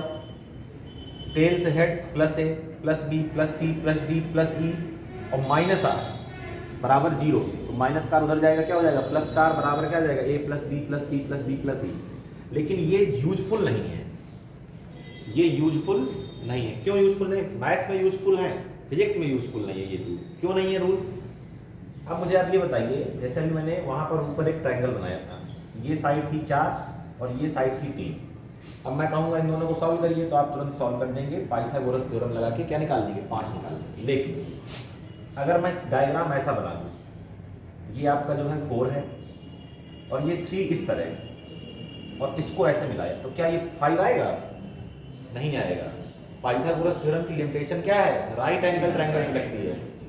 तो इनमें दिक्कत यही है, अगर राइट एंगल होता तो काम हो जाता, लेकिन अब ये एंगल आपको मालूम ही नहीं है। जब एंगल आपको मालूम नहीं है तो आप सॉल्व नहीं कर सकते। क्या हो जाएगी समस्या? पाइथागोरस थ्योरम लगेगी नहीं कि 2 को मालूम हो तो पाइथागोरस में रखिए, तीसरा निकल आता है। ये इसमें क्या है? समस्या है। ये जो दोनों रूल्स हैं, इसमें दिक्कत क्या है कि ये सभी एंगल्स में आसानी से सॉल्व नहीं हो सकते। सॉल्व तो हो जाएंगे, सॉल्व हो जाएंगे। आप कॉस थीटा साइन थीटा लगाइए। कॉस थीटा का फार्मूला, अब आप लोग क्योंकि बायो वाले हैं तो उस पर ज़्यादा जाने की जरूरत नहीं है। एक कॉस थीटा का एक फार्मूला होता है, क्या होता है? वो तो अलग हो गया, यहाँ कहाँ आधार पर टिकट लगाओगे? कॉस थीटा का फार्मूला किसी भी ट्रायंगल के लिए क्या होता है?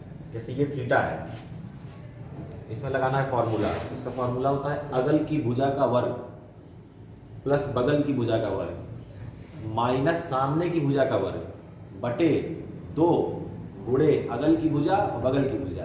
ये तरीका होता है याद करने का। इस तरीके से याद किया था तो आज तक याद है मुझे, ठीक है?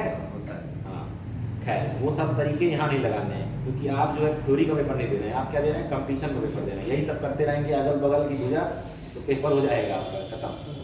ठीक है, तो ये मेथड जो है ये इतने ज़्यादा यूजफुल नहीं है फिजिक्स में, तो इसलिए फिर हमारे पास एक और मेथड आया। वो ऐसा मेथड था जो हर एंगल के लिए काम करता है, मतलब 2 वेक्टर के बीच में कोई भी एंगल हो। अच्छा, सबके कुछ फायदे हैं तो सबके कुछ नुकसान हैं। इसका फायदा क्या है? कितने भी वेक्टर हो ऐड हो सकते हैं, एक दूसरे से जोड़ते चले जाओ, लास्ट में पहले वाले से आखिरी वाले को मिला दो, 10 20 50 जितने वेक्टर हो सॉल्व हो सकते हैं। लेकिन दिक्कत क्या थी? एंगल की। दिक्कत क्या थी? एंगल की। अगर 90 का एंगल नहीं बनेगा तो आसानी से सॉल्व नहीं होगा।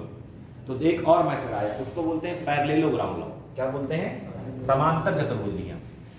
उसका फायदा ये था कि किसी भी एंगल के लिए सॉल्व कर लो, किसी भी एंगल के लिए। लेकिन उसका एक नुकसान था कि वो एक बार में 2 ही वेक्टर को सॉल्व कर सकता है। एक बार में 2 ही वेक्टर को सॉल्व कर सकता है।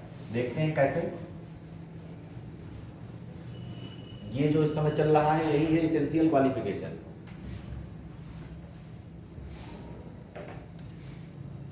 क्या है? सदिशों के योग का समांतर चतुर्भुज नियम, पैरेललोग्राम लॉ। ये क्या कहता है कि 2 सदिश हैं किसी समांतर चतुर्भुज की 2 संलग्न भुजाओं में है। ये है ए भुजा और ये है बी भुजा। तो तरीका क्या है कि पहले जो ये समांतर चतुर्भुज की 2 भुजाएं हैं इनको 4 करिए। 4 करने का मतलब ये यहाँ ए है, इसी का ए यहाँ बना लीजिए, तो ये इस तरह बन जाएगा। और ये जो बी है इस तरह बना लीजिए, तो ये क्या बन जाएगा? बी। अब ये समांतर चतुर्भुज क्या हो गया? कंप्लीट। क्या हो गया? कंप्लीट। तो क्या कहता है ये नियम कि अगर 2 सदिश किसी समांतर चतुर्भुज की 2 संलग्न भुजाओं में, देखिए दोनों भुजा कैसी हैं? जुड़ी हुई। तो जो इनका योग होगा वो इस समांतर चतुर्भुज के कहाँ होगा? विकर्ण में होगा। कहाँ होगा? विकर्ण में। ठीक। और इसका जब फॉर्मूला निकालते हैं हम लोग, तो फॉर्मूला निकल के आता है √a² plus b² plus 2ab cos theta, जहाँ थीटा क्या है? ये वाला एंगल, वेक्टर a और b के बीच का एंगल। ठीक है ना? वेक्टर a और वेक्टर b के बीच का एंगल कितना है? थीटा। तो ये फॉर्मूले से आप क्या निकाल लेंगे? देखो 2 वेक्टर को जोड़ोगे तो क्या मिलेगा? वेक्टर। 2 वेक्टर को जोड़ोगे तो क्या मिलेगा? वेक्टर। तो ये जो r है ये वेक्टर होना चाहिए। तो वेक्टर के पास 2 चीजें हैं, मैग्नीट्यूड और डायरेक्शन, यानी कि परिमाण और दिशा। तो परिमाण का सूत्र ये है, सदिश a और सदिश b को जोड़ा तो एक तीसरा सदिश मिला r। उस r का परिमाण ये है और उसकी दिशा क्या है, ये जो डायगोनल से जा रही है, ये दिशा बताने के लिए यही बताया गया है कि कहाँ से जाएगा, विकर्ण से जाएगा। जैसे कभी पेपर में मिल जाए इस तरह के क्वेश्चन, जैसे मान लीजिए एक सदिश ये ए है और एक सदिश ये बी हो, तो इनका परिणामी कहाँ से जाएगा, इनके बीच। बीच का मतलब एग्जैक्टली बीच नहीं है, बीच का मतलब कहीं भी बीच से, वो तो डिपेंड करेगा कि उनकी वैल्यू क्या है, कि एग्जैक्टली बीच में जाएगा, लेकिन बीच में रहेगा। ठीक, तो ये है समांतर चतुर्भुज नियम। थीटा कुछ भी हो, थीटा कुछ भी हो, कोई दिक्कत नहीं है, 20 होगा, 30 होगा, 40 होगा, रखेंगे और वैल्यू दी हुई होगी। भाई देखिए कुछ एंगल्स हैं जो आपको मालूम होने चाहिए, जैसे 0 और क्या मालूम होना चाहिए, 0, 30, 45, 60, 90 और इसके बाद रिपीट करते चले जाइए, 120, इस तरह करते चले जाइए। दो और एंगल हैं जो आपको मालूम होने चाहिए, एक है 37 और एक है 53। ये कॉम्पिटिटिव एग्जाम के मोस्ट फेवरेट एंगल्स हैं और इसको याद करने का तरीका वो सिंपल सा है। एक राइट एंगल ट्रायंगल बनाइए, क्या बनाइए, राइट एंगल ट्रायंगल। ठीक, अगर ये एंगल 37 है, ठीक है, देखो यहाँ पर तुमको साइड फिल करनी है, ये हमेशा 5 रहेगा, तो सीधी सी बात है कि अब अगर ये 5 है तो इसको 4 या 3 होना पड़ेगा, किसी एक को 4 होना पड़ेगा, किसी एक को 3 होना पड़ेगा। तो जब 37 ले हो तो उसके सामने वाली साइड पे 3 ले लो, सीधी सी बात है, ये क्या बचेगा, 4। अब तुमसे कोई कहे cos 37 बताओ, तो तुरंत बताएंगे आधार बटे कर्ण। आधार कितना है 4, कर्ण कितना है 5। कोई कहे जरा sin 37 बताओ, तो लंब बटे कर्ण, तो 3/5। tan पूछे, cot पूछे, कुछ भी पूछे, ट्रायंगल अगर बना लिया तो सब निकल आएगा। ठीक, फिर सिमिलरली किसके लिए निकालना है, 53 के लिए। तो 53 वाला क्या है, मान लीजिए ये एंगल क्या है 53, इसको तो हमेशा क्या रहना है 5। अब इसको या तो 4 होना पड़ेगा या तो इसको 4 होना पड़ेगा। जब 37 था यानी कि छोटा एंगल, तो सामने वाली साइड छोटी, जब 53 है तो इस बार ये क्या होगा 4 और ये क्या होगा 3। फिर आप निकाल सकते हैं साइन या cos 53 निकाल सकते हैं, क्या हो जाएगा 3/5। साइन 53 निकाल सकते हैं, क्या हो जाएगा 4/5। इस तरह आप सॉल्व कर सकते हैं। दोनों ट्रायंगल बहुत इंपॉर्टेंट है, अच्छे क्वेश्चन में यही एंगल देता है। ठीक, अब यहां से बनती है वेक्टर की डेफिनेशन, क्या होगी, ऐसी भौतिक राशियां, दिशा परिमाण वाली सब कहानी है, ऐसी भौतिक राशियां जो सदिश योग के नियमों का, किसी भी नियम का, कई सारे नियम पढ़ लिए, नियमों का क्या करे, पालन करे। क्या है वो, सदिश राशियां, सदिश राशियां कहलाती हैं। ऐसी भौतिक राशियां जो सदिश योग के नियमों का पालन करे, वो है सदिश राशियां। ये नहीं बताना कि जिनके पास परिमाण हो, दिशा हो, वो सदिश राशियां हैं, ऐसा कहीं कुछ नहीं है। क्या है, जिनके पास जो सदिश नियम का पालन करे। मिनिमम क्वालिफिकेशन क्या है, परिमाण हो और दिशा हो, जरूरी क्या है कि नियम का पालन करे। ठीक है, इंटर पास बहुत लोग किए हैं, लेकिन भर्ती कम किए जाएंगे जो नीट निकालेंगे। तो दिशा परिमाण सबके पास है, लेकिन कौन वेक्टर कहे जाएंगे, जो नियम का पालन करेंगे। और अदिश कैसे बताएंगे, कि जो सदिश योग के नियम का पालन ना करे वो अदिश राशि। ठीक, नोट कर लीजिए इसको। और सबसे ज्यादा यूज इसी का होता है, इसी फॉर्मूले का।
हो गया।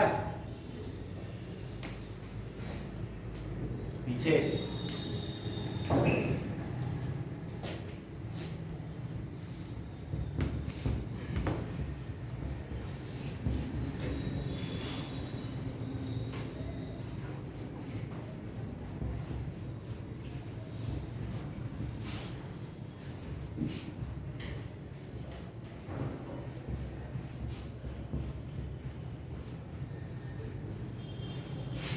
अब देखिए 2-3 छोटी छोटी बातें हैं वो जान लीजिए।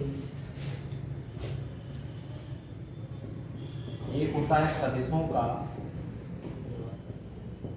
समांतर विस्थापन, फिर एक होता है सदिशों के बीच कोण,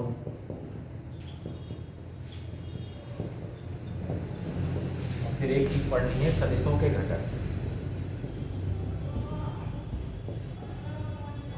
सदिशों के घटक। सदिशों का समांतर विस्थापन क्या है? जैसे मान लीजिए कोई सदिश ए दिया है, तो आप इसको समांतर, समांतर मतलब जान रहे हैं ना, कोण न बदले। समांतर सदिश क्या थे? ऐसे सदिश जिनके बीच का कोण 0 हो। इसको आप समांतर कहीं भी ले जा सकते हैं, कहीं भी। इसके समांतर इसको कहाँ ले जा सकते हैं? ऊपर। और कहाँ ला सकते हैं? नीचे। और कहाँ ले सकते हैं? आगे। देखिए दिशा नहीं बदल रही है और परिमाण नहीं बदल रहा, बाकी शिफ्ट कराते रहिए। कहाँ ले सकते हैं? पीछे।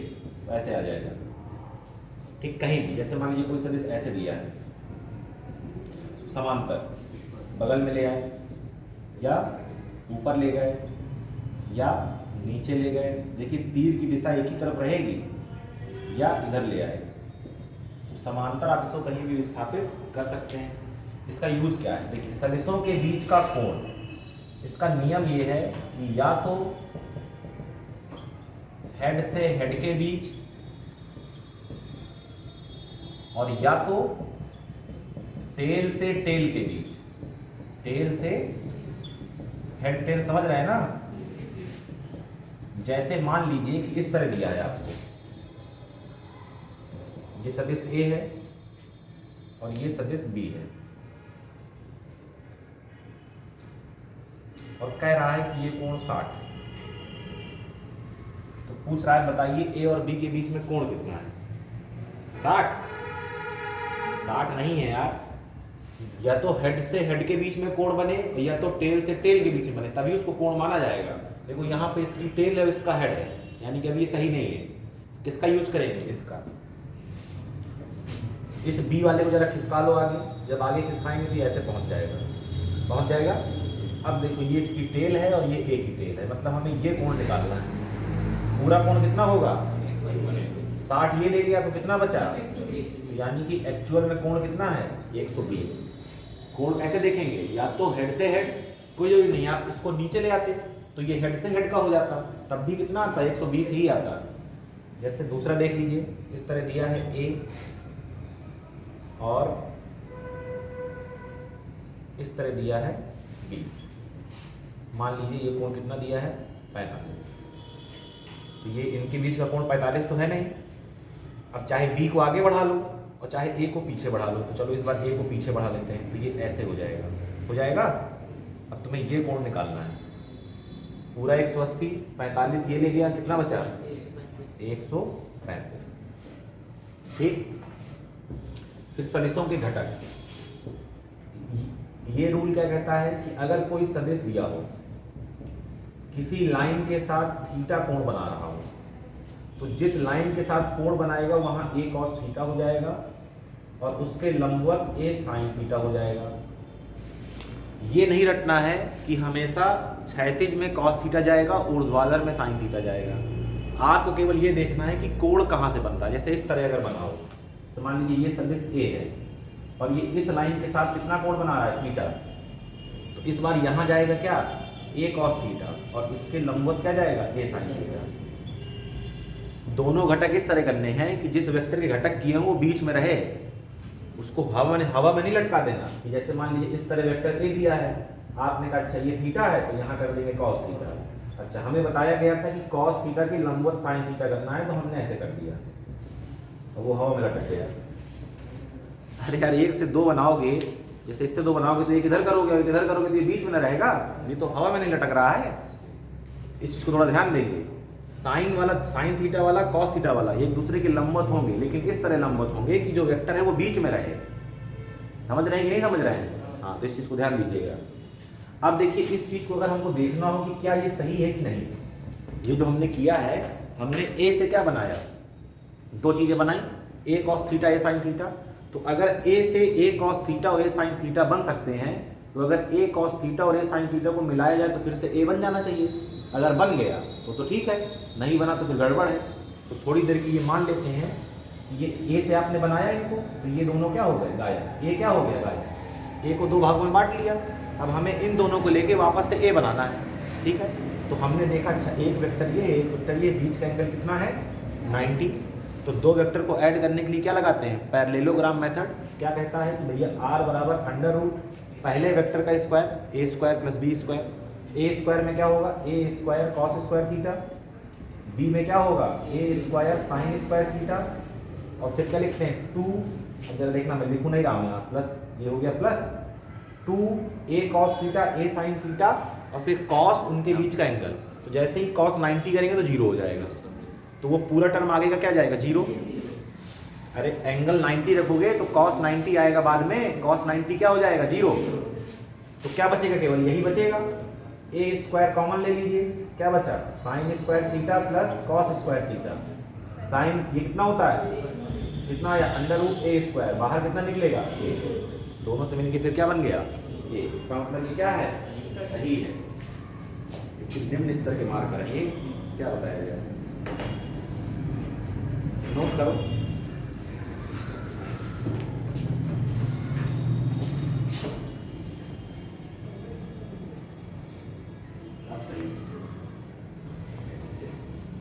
फॉर टैट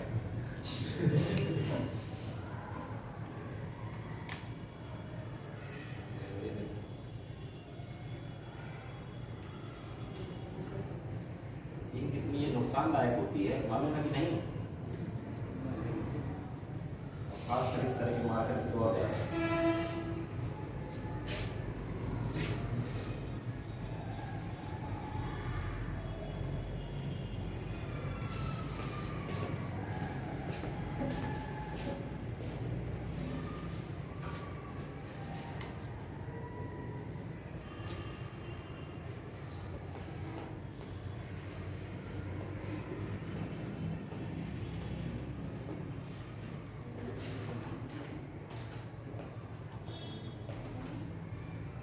इसी कॉन्सेप्ट बेस्ड अगर आप लोग को याद हो, बड़ा मुश्किल है तो याद हो, 12th में जैसे ही आप लोग पहला चैप्टर पढ़ते थे इलेक्ट्रोस्टैटिक, तो रिजल्टेंट फोर्स निकालने में यही सब लगाना पड़ता था। अंडर रूट 2 भी पता है। ये सब क्वेश्चन बहुत पूछता है कंपटीशन एग्जाम में। जरूरी नहीं कि वेक्टर का यूज केवल 11 में, इसीलिए वेक्टर मैंने कहा कि बैकबोन है फिजिक्स की, क्योंकि 11-12 दोनों में चलता रहता है।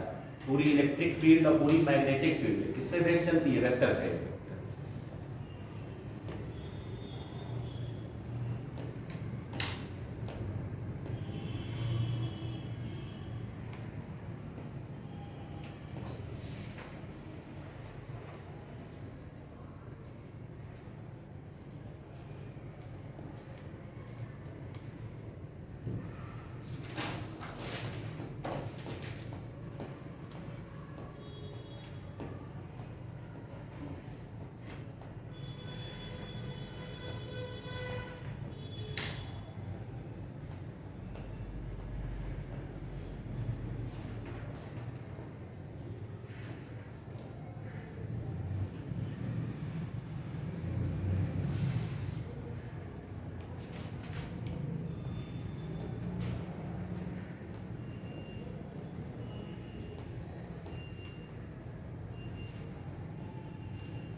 हो गया?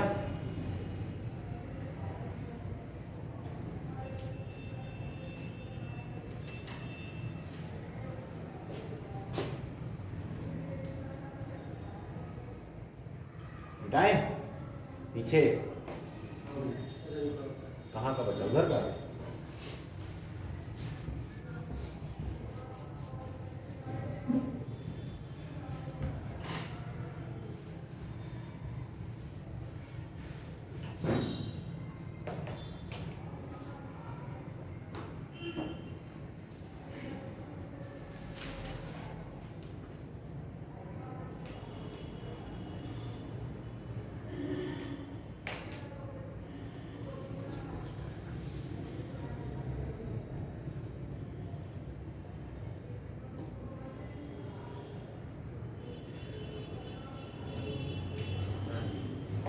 हो गया? जैसे मान लीजिए कोई क्वेश्चन हो,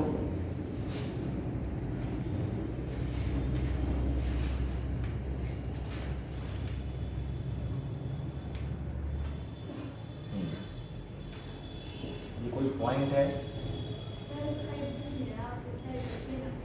साइड नहीं दिख रहा, तो क्या चमक रहा है या कोई और समस्या है? ये फोन आ रहा है।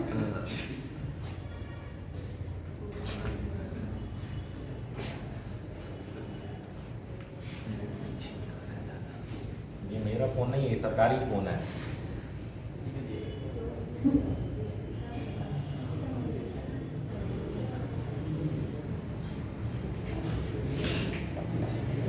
कहाँ से दिख रहा है? इधर से?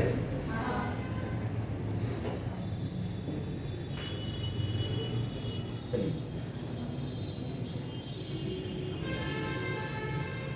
हाँ, तो हम लोगों ने क्या पढ़ लिया था? सदिशों का योग। अब क्या है? सदिशों का घटाना, यानी कि सबट्रैक्शन। सवाल सब एक ही साथ कर लेंगे।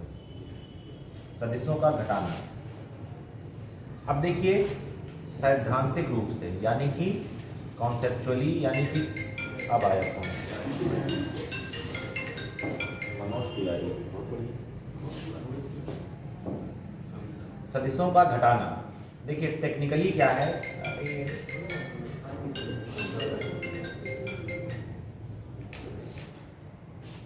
सदिशों का घटाना, सबट्रैक्शन। देखिए कॉन्सेप्ट ये कहता है कि सदिशों को घटाया नहीं जा सकता, सदिशों को घटाया नहीं जा सकता, केवल जोड़ा जा सकता है, केवल जोड़ा जा सकता है। ये कौन कहता है? कॉन्सेप्ट। भारत कैसा देश है? जुगाड़ का देश है, तो जुगाड़ भी किया जाएगा। जो पहले तो ये समझ लीजिए कॉन्सेप्ट क्या कहता है। कॉन्सेप्ट ये कहता है, जैसे मान लीजिए आपके पास सदिश ए बराबर दिया है ax i कैप और ay j कैप और az k कैप, और b दिया है bx i cap plus by j cap plus bz k cap, और आपसे पूछना चाह रहा है a माइनस बी।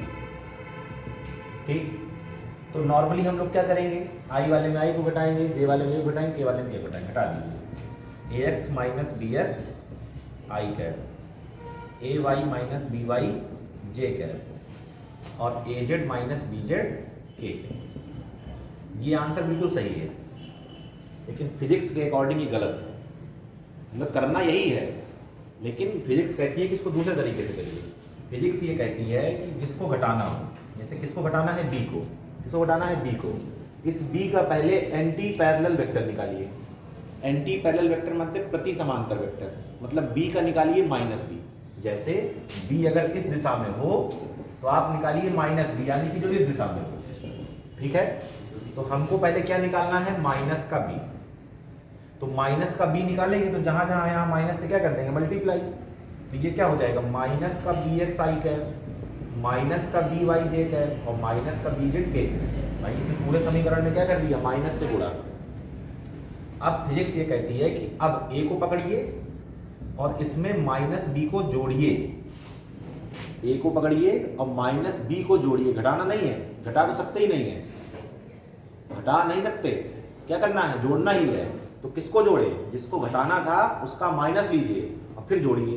तो जरा इसको जोड़ो, किसको जोड़ना है, देखो ये है a और ये है माइनस b, तो जोड़िए तो फिर से क्या आएगा ax और प्लस माइनस क्या हो जाएगा माइनस, तो फिर से ax minus bx i cap और फिर ay minus by j cap और फिर az minus bz k cap. तो कॉन्सेप्ट ये है, बाकी आंसर दोनों से सेम आना है। तो न्यूमेरिकल करते वक्त आप सीधे सीधे यही फॉलो करेंगे, कहानी नहीं करनी पहले कि माइनस से मल्टीप्लाई किया फिर ये किया वो किया।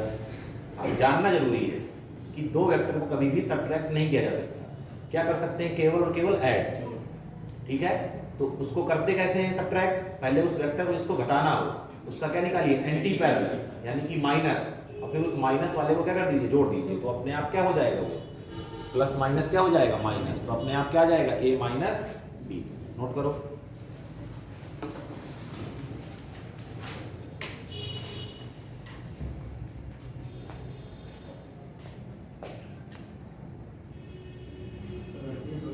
हट रहा हूं भाई, रुक जा। सड़क हटा दो, क्या करोगे?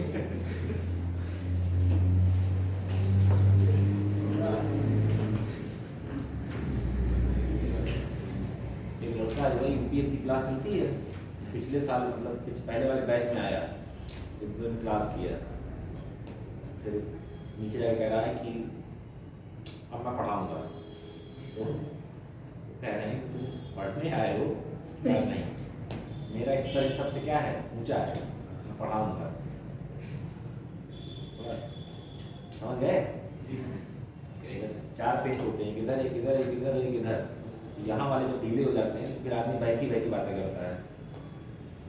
तो उसको थोड़ा सा मना कर दिया गया तो थोड़ा उसके आत्मसम्मान पे क्या पहुंची, चोट पहुंची। तो गया SDM साहब के पास, वहाँ क्या करा है कि वो मेरे स्तर की कोचिंग नहीं चल रही, तो एडमिशन साहब ने कहा ना जाओ यार, तुम्हारे स्तर की नहीं चल रही। पिछले साल भरे था उसमें यूपीएससी वाले, इस साल भरे CDS वाले। अब ये किसके लक्षण है, इधर का ढीला है इधर का ढीला है, कहीं ना कहीं ढीला है। अगली बार हो सकता है नीट में भर दे।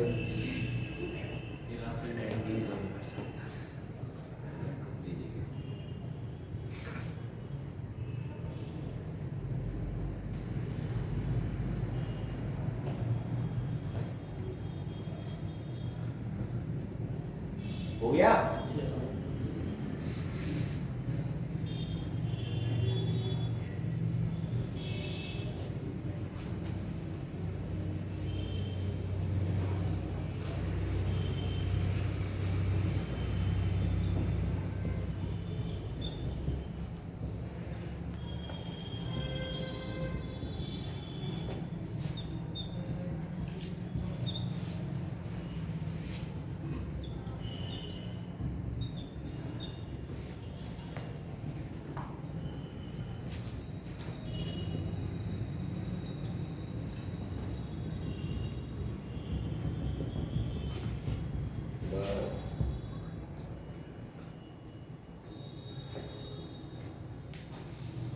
कह रहा है सदिश A बराबर है 2i cap plus 3j cap, दिख रहा है पीछे, और सदिश B बराबर है i cap plus 2j cap. तो आपसे कह रहा है ज्ञात कीजिए सदिश A प्लस B का मॉड और सदिश A माइनस B का मॉड, ज्ञात कीजिए। हो गया? कितना आया? रूट 34 रूट 2 रूट 34 और रूट 2। ठीक है, कैसे करेंगे? पहले क्या करिए a प्लस बी निकाल लीजिए और फिर क्या कर लीजिए उसका मॉड। मॉड कैसे निकालते हैं, अंडर रूट आई के गुणांक का वर्ग प्लस जे के गुणांक का वर्ग। इसी तरह पहले क्या निकालिएगा a माइनस बी, a में b को घटा दीजिएगा और फिर जो मिले उसका क्या निकाल लीजिए मॉड। पहले a में b को जोड़ दीजिए, तो जोड़ते कैसे हैं, i को i में और j को j में, फिर जो मिले उसका क्या निकाल लीजिए मॉड। किस क्लास में भैया? सर नीट की क्लास चल रही है। क्लास चल रही है, बस तुम्हारे बैठते बैठते खत्म हो जाएगी अब। जिस कल से आ जाएंगे टाइम से। हाँ ठीक है। कितने बजे से? 8 बजे से। कहाँ से आते हो? सर बिलगांव से। रोज आओगे पक्का?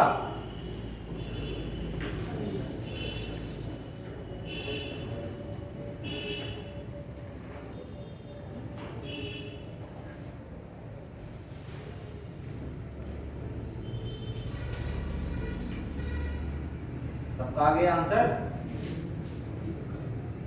आ गया?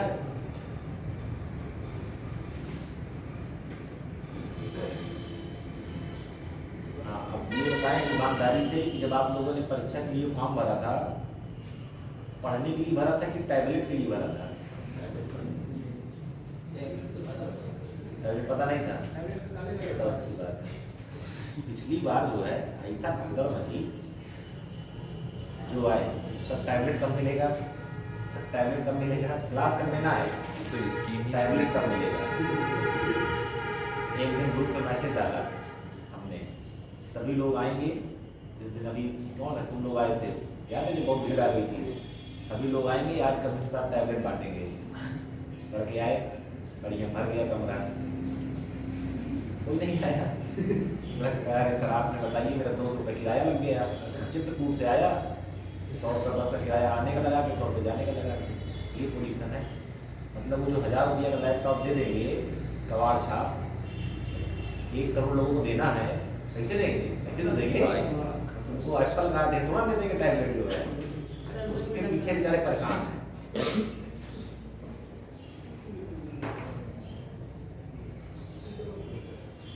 अब तो सबने भर दिया होगा जितने ग्रेजुएशन वाले हैं फॉर्म, ग्रेजुएशन वालों को भरना था ना टैबलेट का फॉर्म। स्मार्टफोन टैब दोनों मिलेगा, सब 4 छाप मिलेगा, टॉस होगा, ऐड आया तो स्मार्टफोन, टेल आया तो टैबलेट, चारों चीजें मिलेंगी, चारों मिलेगी एक हफ्ते से। ये आंसर आ गया सबका? इसका नहीं आया हाथ उठाएं जरा, इसका आया ना हाथ उठाएं, सबका आ गया? ये भी नहीं आ रहा। अरे क्या निकालना है? a प्लस बी का मॉड। तो पहले a प्लस बी तो निकाल लो। कैसे निकालते हैं? i को i में जोड़ देते हैं, j को j में, k को k में, तो k है ही नहीं, बात खत्म। तो 2i और 1i, कै बार आई? 3 बार। 3j 2j 5j। अब इसका क्या निकालना है? मॉड। तो मॉड निकालने का क्या तरीका था, बताया था, अंडर रूट i के गुणांक का वर्ग, तो 3 का वर्ग 9 और 5 का वर्ग 25, कितना आ जाएगा? Under root 34, 25 9 34। फिर क्या निकालना है? a माइनस बी का मॉड। तो पहले a माइनस बी निकालो, तो 2i में 1i चला गया तो कितना बचा? 1i, और 3j में 2j चला गया तो 1j। सही है? इसका क्या निकालना है? मॉड। तो i के गुणांक का वर्ग, i का गुणांक कितना है? 1। जब कुछ ना लिखा हो तो क्या मान लेते हैं? 1 का वर्ग और ये 1 का वर्ग, कितना जाएगा? Under root 2। ठीक है?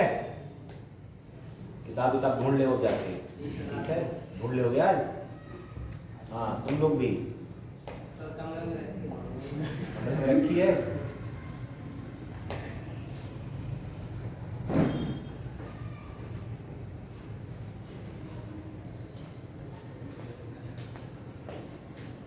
ये खत्म है इसकी जिंदगी।